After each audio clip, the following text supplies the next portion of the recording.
2 Korintus pasal 6. Paulus dalam pelayanannya. Sebagai teman-teman sekerja, kami menasihatkan kamu, supaya kamu jangan membuat menjadi sia-sia kasih karunia Allah yang telah kamu terima. Sebab Allah berfirman, "Pada waktu aku berkenan, aku akan mendengarkan engkau, dan pada hari aku menyelamatkan, aku akan menolong engkau." Sesungguhnya, waktu ini adalah waktu perkenanan itu. Sesungguhnya, hari ini adalah hari penyelamatan itu. Dalam hal apapun, kami tidak memberi sebab orang tersandung, supaya pelayanan kami jangan sampai dicela.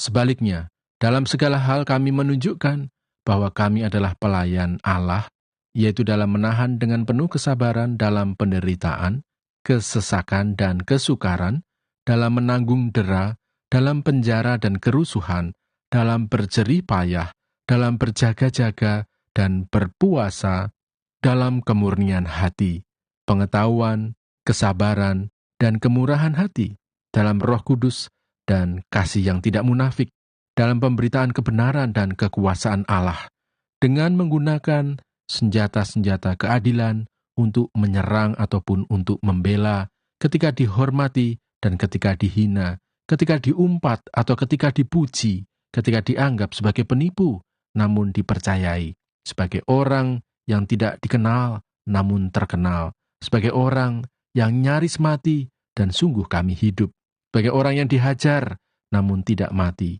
sebagai orang berduka cita, namun senantiasa bersuka cita, sebagai orang miskin, namun memperkaya banyak orang, sebagai orang tak bermilik, sekalipun kami memiliki segala sesuatu. Jangan ada lagi noda kekafiran. Hai orang Korintus, kami telah berbicara terus terang kepada kamu. Hati kami terbuka lebar-lebar bagi kamu. Dan bagi kamu ada tempat yang luas dalam hati kami. Tetapi bagi kami hanya tersedia tempat yang sempit di dalam hati kamu. Maka sekarang, supaya timbal balik, aku berkata seperti kepada anak-anakku, bukalah hati kamu selebar-lebarnya. Janganlah kamu merupakan pasangan yang tidak seimbang dengan orang-orang yang tak percaya. Sebab persamaan apakah terdapat antara kebenaran dan kedurhakaan? Atau bagaimanakah terang dapat bersatu dengan gelap? Persamaan apakah yang terdapat antara Kristus dan Belial? Apakah bagian bersama orang-orang percaya dengan orang-orang tak percaya? Apakah hubungan bait Allah dengan berhala? Karena kita adalah bait dari Allah yang hidup menurut firman Allah ini. Aku akan diam bersama-sama dengan mereka dan hidup di tengah-tengah mereka, dan aku akan menjadi Allah mereka, dan mereka akan menjadi umatku. Sebab itu, keluarlah kamu dari antara mereka, dan pisahkanlah dirimu dari mereka, firman Tuhan, dan janganlah menjamah apa yang najis, maka aku akan menerima kamu.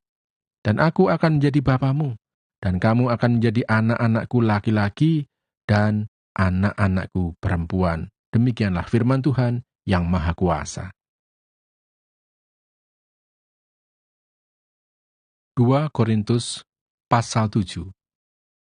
Saudara-saudaraku yang kekasih, karena kita sekarang memiliki janji-janji itu, marilah kita menyucikan diri kita dari semua pencemaran jasmani dan rohani, dan dengan demikian menyempurnakan kekudusan kita dalam takut akan Allah. Sukacita sesudah dukacita. Berilah tempat bagi kami di dalam hati kamu. Kami tidak pernah berbuat salah terhadap seorang pun, tidak seorang pun yang kami rugikan, dan tidak dari seorang pun kami cari untung. Aku berkata demikian, bukan untuk menjatuhkan hukuman atas kamu, sebab tadi telah aku katakan, bahwa kamu telah beroleh tempat di dalam hati kami, sehingga kita sehidup semati. Aku sangat berterus terang terhadap kamu, tetapi aku juga sangat memegahkan kamu. Dalam segala penderitaan kami, aku sangat terhibur dan sukacitaku melimpah-limpah. Bahkan ketika kami tiba di Makedonia, kami tidak beroleh ketenangan bagi tubuh kami. Di mana-mana kami mengalami kesusahan, dari luar pertengkaran, dan dari dalam ketakutan. Tetapi Allah yang menghiburkan orang yang rendah hati, telah menghiburkan kami dengan kedatangan Titus. Bukan hanya oleh kedatangannya saja, tetapi juga oleh penghiburan yang dinikmatinya di tengah-tengah kamu. Karena ia telah memberitahukan kepada kami tentang kerinduanmu, keluhanmu, kesungguhanmu untuk membela aku, sehingga makin bertambahlah sukacitaku. Jadi meskipun aku telah menyedihkan hatimu dengan suratku itu, namun aku tidak menyesalkannya. Memang pernah aku menyesalkannya karena aku lihat bahwa surat itu menyedihkan hatimu, kendati pun untuk seketika saja lamanya. Namun sekarang aku bersuka cita, bukan karena kamu telah berduka cita, melainkan karena duka citamu membuat kamu bertobat. Sebab duka citamu itu adalah menurut kehendak Allah, sehingga kamu sedikit pun tidak dirugikan oleh karena kami. Sebab duka cita menurut kehendak Allah menghasilkan pertobatan yang membawa keselamatan dan yang tidak akan disesalkan. Tetapi duka cita yang dari dunia ini menghasilkan kematian. Sebab perhatikanlah betapa justru duka cita yang menurut kehendak Allah itu mengerjakan pada kamu kesungguhan yang besar, bahkan pembelaan diri, kejengkelan, ketakutan, kerinduan, kegiatan, penghukuman. Di dalam semuanya itu kamu telah membuktikan bahwa kamu tidak bersalah di dalam perkara itu. Sebab itu, jika aku telah menulis surat kepada kamu, maka bukanlah oleh karena orang yang berbuat salah atau oleh karena orang yang menderita perbuatan salah, melainkan supaya kerelaanmu terhadap kami menjadi nyata bagi kamu di hadapan Allah.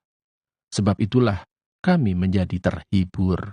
Dan selain penghiburan yang kami peroleh itu, kami lebih lagi bersuka cita oleh karena sukacita Titus, sebab kamu semua menyegarkan hatinya. Aku memegahkan kamu kepadanya, dan kamu tidak mengecewakan aku. Kami senantiasa mengatakan apa yang benar kepada kamu.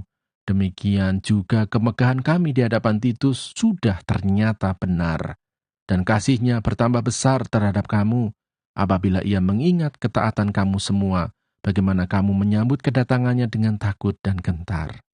Aku bersuka cita, sebab aku dapat menaruh kepercayaan kepada kamu dalam segala hal. 2 Korintus pasal 8. Pelayanan kasih. Saudara-saudara, kami hendak memberitahukan kepada kamu tentang kasih karunia yang dianugerahkan kepada jemaat-jemaat di Makedonia. Selagi dicobai dengan berat dalam berbagai penderitaan, sukacita mereka meluap dan meskipun mereka sangat miskin, namun mereka kaya dalam kemurahan. Aku bersaksi bahwa mereka telah memberikan menurut kemampuan mereka, bahkan melampaui kemampuan mereka.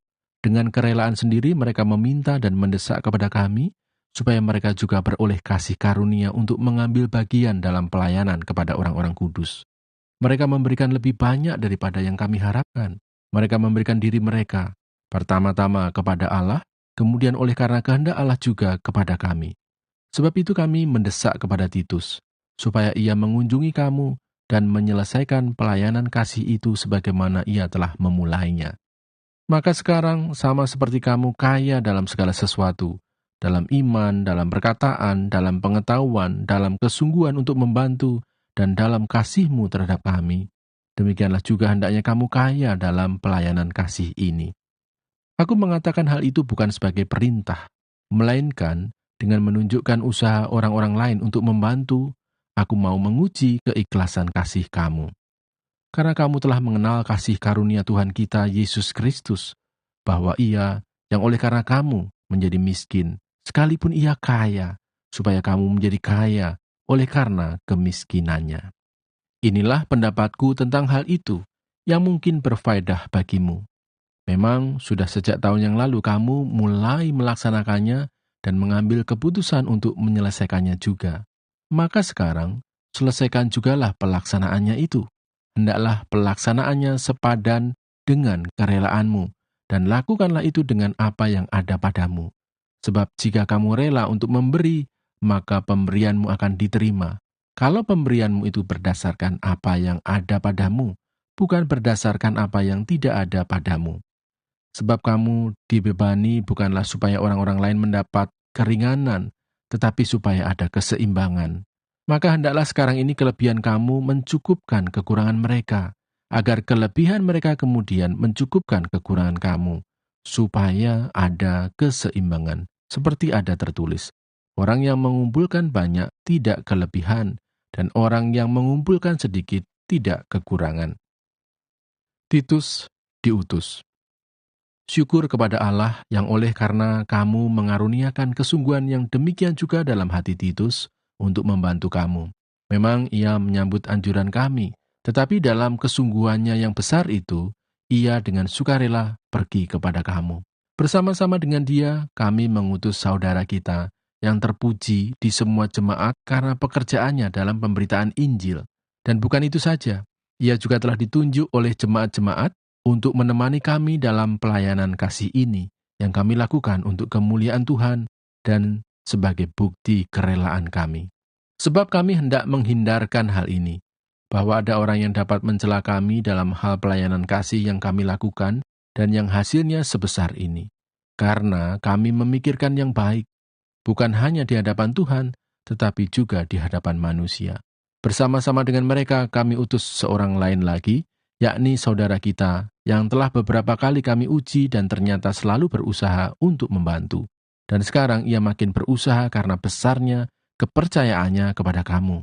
Titus adalah temanku yang bekerja bersama-sama dengan aku untuk kamu. Saudara-saudara kami yang lain itu adalah utusan jemaat-jemaat dan suatu kemuliaan bagi Kristus. Karena itu, tunjukkanlah kepada mereka di hadapan jemaat-jemaat bukti kasih-Mu dan bukti kemegahan-Ku atas kamu.